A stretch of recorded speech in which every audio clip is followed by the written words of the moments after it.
Avez-vous déjà remarqué que vos courses hebdomadaires coûtent plus cher, même quand vous achetez les mêmes choses? Ce n'est pas votre imagination, c'est l'inflation qui est à l'œuvre. Chaque année, votre panier de produits essentiels devient plus cher, même si rien ne change. L'inflation, c'est l'augmentation progressive des prix de presque tout. L'épicerie, l'essence, les tickets de cinéma, même le loyer. Cela signifie que votre argent achète moins qu'avant, son pouvoir d'achat diminue. Ce n'est pas un événement rare, c'est une partie constante de la vie économique. Comprendre l'inflation vous aide à faire des choix plus intelligents avec votre argent. Pensez-y comme apprendre les règles d'un jeu. Une fois que vous savez comment ça marche, vous pouvez jouer pour gagner. Alors, pourquoi votre panier d'achat devient-il plus cher, même quand vous n'achetez pas plus? Plongeons dans le monde de l'inflation et découvrons ce qui se passe réellement. À la fin, vous serez un consommateur plus avisé. Prêt? Commençons. L'inflation est l'augmentation générale et soutenue des prix dans une économie. C'est pourquoi vos grands-parents se souviennent que le pain ne coûtait que quelques centimes. Pour mesurer l'inflation, nous utilisons l'indice des prix à la consommation ou IPC. Imaginez un panier d'achat géant rempli de tout ce qu'un ménage typique achète. Nourriture, vêtements, loyer, transport et plus encore. Chaque mois, les statisticiens vérifient les prix de ces articles et les comparent au prix de l'année dernière. L'augmentation en pourcentage est le taux d'inflation. Si le panier coûtait 1 000 € l'année dernière et 1 030 € cette année, l'inflation est de 3%.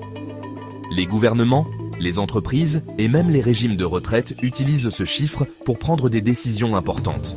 Ainsi, quand vous entendez « l'inflation est de 2%, cela signifie que le coût de la vie moyen a augmenté d'autant. C'est ainsi que nous suivons l'augmentation du coût de la vie.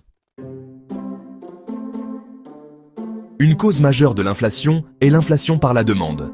Cela se produit lorsque beaucoup de gens veulent acheter plus que ce qui est disponible. Imaginez que les fraises d'une petite ville deviennent virales. Soudain, tout le monde en veut.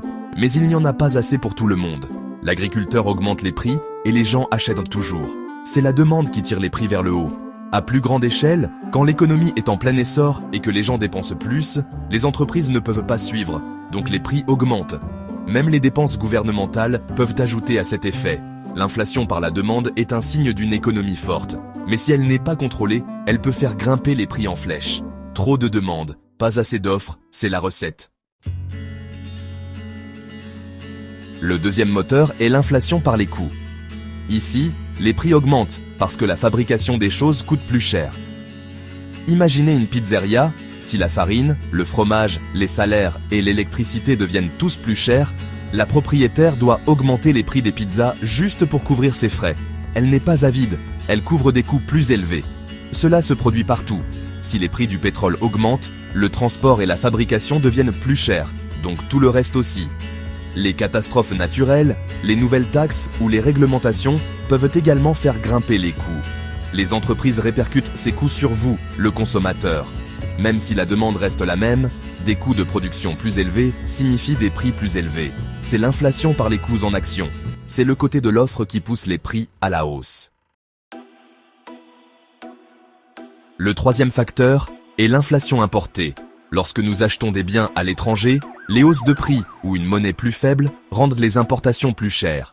Par exemple, si votre monnaie baisse, ce nouveau téléphone d'outre-mer coûte soudainement plus cher, même si son prix n'a pas changé là-bas. Le quatrième facteur est les anticipations d'inflation.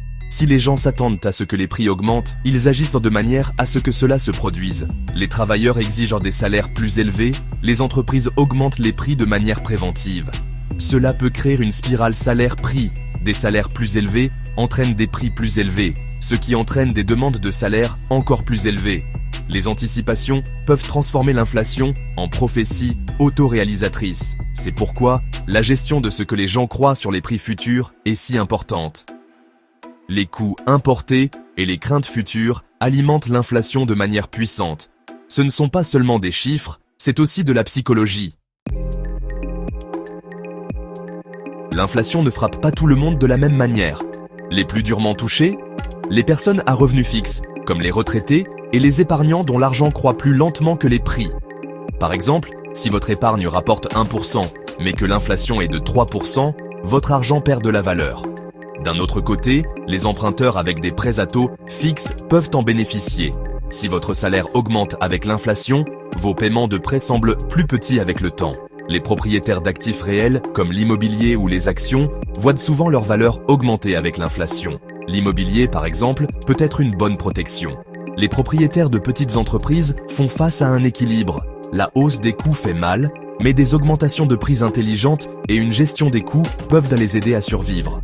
L'inflation redistribue la richesse, des épargnants aux emprunteurs, et de ceux à revenus fixes à ceux dont les revenus ou les actifs suivent le rythme.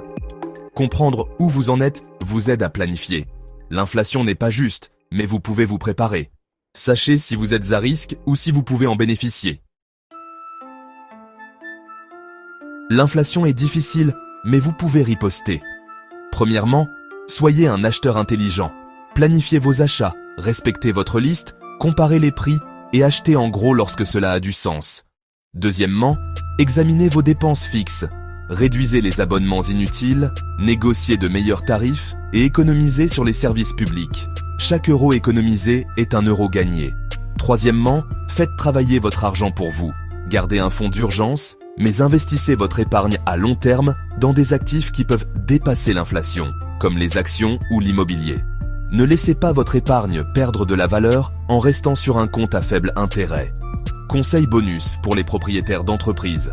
Augmentez les prix progressivement, expliquez les changements aux clients et cherchez des moyens de réduire les coûts, comme faire équipe avec d'autres pour acheter des fournitures en gros.